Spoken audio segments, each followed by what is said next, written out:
Welcome to the Jaron Jarvis channel. I am Jaron Jarvis. Today, I would like to introduce to you, my neighbor's lounge. Okay, I don't know what to do. So I'm doing the only thing I ever do, right? I'm freaking out right now, so bear with me. I guess I'll just tell you guys everything. I'm living with my sister at the moment, while I study at university. That means my schedule is pretty crazy, and I'm around the house, and absent, at random times throughout the day. Anyway, the window in the kitchen of our house looks into the window of the neighbor's lounge.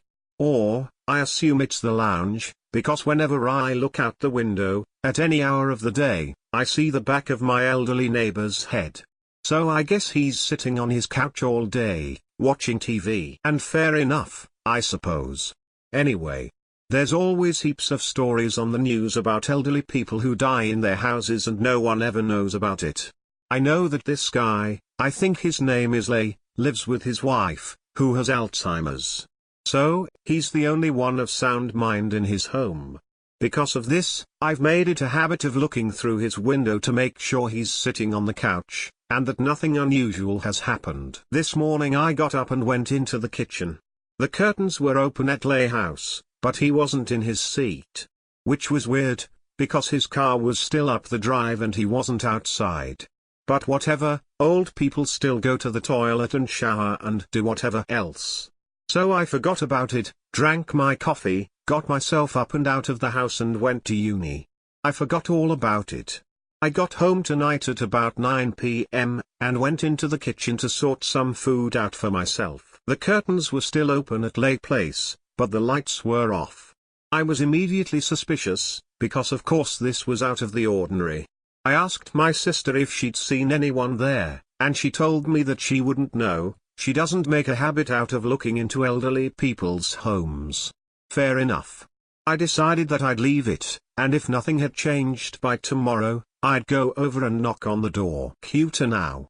I woke up about an hour and a half ago to this god-awful screeching sound. It didn't sound at all human. It sounded like, I don't know, a possum scream or something, but like its very soul was being ripped from its body. I sat up in bed. I could hear my sister snoring. I couldn't believe the screeching didn't wake her up, and it didn't rouse our two huskies, either. I guess my balls grew to be the size of fucking planets, because I got out of bed to go investigate. It was dead silent in the house, like everything had just frozen. I looked in all the rooms, except for the kitchen. I couldn't identify the cause of the sound, so I decided I was probably being crazy. My heart was still racing, so I decided I'd grab a drink of water and try calm my nerves. I went into the kitchen, grabbed a glass, and started pouring water into the tap. As I was doing so, I saw something out of the corner of my eye, and looked up.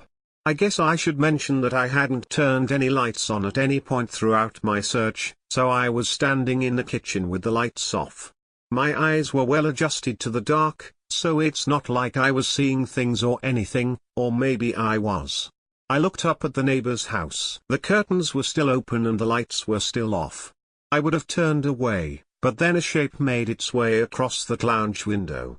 Fucking hell, my body's still stiff at the thought of it. I don't know what the fuck it was. It wasn't human, but it was, I guess, humanoid. It was a tall figure, a good few feet taller than me, and certainly far taller than Lay himself. I guess I pushed my face against the window to get a better look, because I could see that it had a long, perfectly oval head, with no discernible features. Its body glowed an eerie white, and its arms were long and bent, almost comically like a T-Rex. I was so fixated on the creature that I didn't see the human until it was snatched up into the creature's creepy fucking arms, and thrown across the room. I tried to scream, but no sound would come out. It was like being paralyzed. I was forced to watch what was happening. The fucking thing then threw its head back and emitted that awful screeching sound again. The hairs on my body stood on end and I felt my whole body clench. Then, the creature turned towards me. I didn't fucking know it had a mouth until that very moment, but it did. Its mouth was massive, covering the whole lower half of its face. Its lips were blood red, and opened into a wide, jagged-toothed smile. It didn't have eyes, at least as far as I could tell at that distance, but I knew it was looking right at me through the darkness. I pissed myself and screamed so loud I thought my head would come off. I ran into my room, slammed the door, and got under my blankets. I'm still under the blankets, in my piss-soaked trousers, typing this out. My sister and dogs slept throughout the entire thing. I feel like I'm the only one alive right now. I don't know what that fucking thing was, but I think it's gonna come after me. What the fuck should I do now?